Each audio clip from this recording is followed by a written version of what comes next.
अखिलेश यादव अपने परिवार के गढ़ एटा, इटावा, मैनपुरी, सैफई इन तमाम जगहों पर अक्सर आते जाते रहते हैं।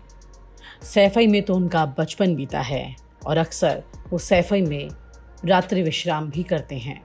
अखिलेश यादव के परिवार के तमाम कार्यक्रम सैफई में ही होते हैं और सैफई में अखिलेश यादव को जाना अच्छा भी लगता है क्योंकि अखिलेश यादव की पुरानी यादें सैफई से जुड़ी हैं, खास करके अखिलेश की माँ की यादें।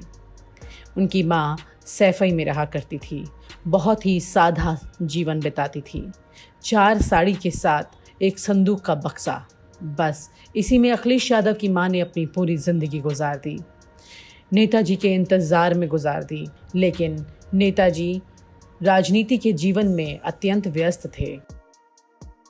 वहीं पर मुलायम सिंह यादव के जीवन का एक ऐसा पन्ना था जिसे सैफई में कभी खोला नहीं जा सकता था और ये पन्ना इटावा में जाकर खुलता था। दरअसल मुलायम सिंह यादव इटावा में अक्सर रात्रि विश्राम करते थे और साधना गुप्ता के साथ ज्यादातर वक्त भी उन्होंने इटावा में ही गुजारा था। ये बात सिर्फ परिवार के लोग ही जानते थे, लेकिन अखिलेश यादव जो उस वक्त राजनीति से कोसों दूर थे, वो अपने माँ की परिस्थितियों को देखते और समझते थे, लेकिन कुछ कह नहीं सकते थे। ना ही किसी में इतनी हिम्मत थी कि कोई कुछ कह पाता। अखिलेश यादव उस वक्त भी अपनी माँ की भावनाओं को बखूबी समझते थे। मुलायम सिंह यादव को पता नहीं चल रहा था कि कब वो धीरे धीरे अपनी पत्नी और अपने बेटे से दूरी बनाते जा रहे हैं। राजनीति के इस जीवन के इस काले अध्याय ने मुलायम सिंह यादव के जीवन में काफ़ी परेशानियां भी खड़ी की और इसी काले अध्याय की वजह से मुलायम सिंह यादव को काफ़ी कुछ बर्दाश्त भी करना पड़ा।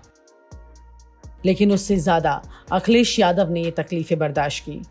अखिलेश यादव इटावा कभी रात नहीं बिताते हैं। उसकी बड़ी वजह यही है कि वो उस काले अध्याय को जानते हैं।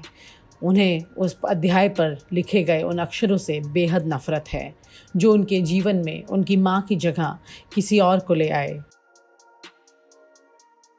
अखिलेश यादव इटावा जाते ज़रूर हैं, लेकिन वहाँ पर रात्रि विश्राम नहीं करते क्योंकि अखिलेश यादव जो एक मजबूत नेता के तौर पर दुनिया के सामने हैं, वही अखिलेश यादव एक बेहद ही भावुक और पारिवारिक व्यक्ति हैं जो कि आज अपने परिवार को वो तमाम चीज़ें देने की कोशिश कर रहे हैं जो उन्होंने अपने जीवन में अभाव में महसूस की हैं। जिस तरह से अखिलेश यादव अपने परिवार में पत्नी और बच्चों का ख्याल रखते हैं, उसकी सबसे बड़ी वजह यही है कि उन्होंने अपने खुद के बचपन में इस परिवार की अधूरी तस्वीर देखी है। पिता बड़े नेता होने की वजह से उनसे दूर रहते थे, अक्सर व्यस्त रहते थे।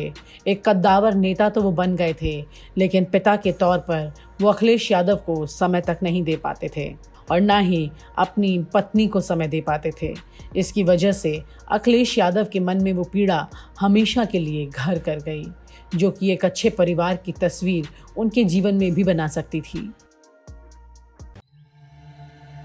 यूं ही नहीं मैं बन जाता हूं। रोज पहले किरण का छोर ढूंढने निकल जाता हूं। धूप छांव दिन रात की परवाह किए बिना पढ़ता जाता हूं। तब कहीं उस उम्दा अनुभव को दुनिया तक पहुंचा पाता हूं। यूं ही नहीं मैं रजनीगंधा बन जाता हूं। और इसी अध्याय में अखिलेश यादव उस इटावा से रात के वक्त में दूरी बना लेते हैं जहां पर अक्सर उनके पिता रुका करते थे। बावजूद इसके कि अखिलेश यादव के जीवन के ये वो अध्याय हैं जिनके पन्नों को वो कभी पढ़ना नहीं चाहते हैं, अखिलेश यादव आज भी अपने पिता का उतना ही सम्मान करते हैं जितना कि एक अच्छे बेटे को करना चाहिए। अपने पिता के साथ में अखिलेश यादव राजनीति के वो तमाम गुण सीख रहे हैं जो कि एक नेता के तौर पर वरिष्ठ नेता से सीखने चाहिए। और अब जब मुलायम सिंह यादव की तबीयत काफ़ी ज़्यादा ख़राब रहती है, तब भी उनके परिवार में सबसे ज़्यादा अखिलेश यादव ही अपने पिता को कंधों पर ले जाते हुए तमाम तस्वीरों में दिख जाते हैं।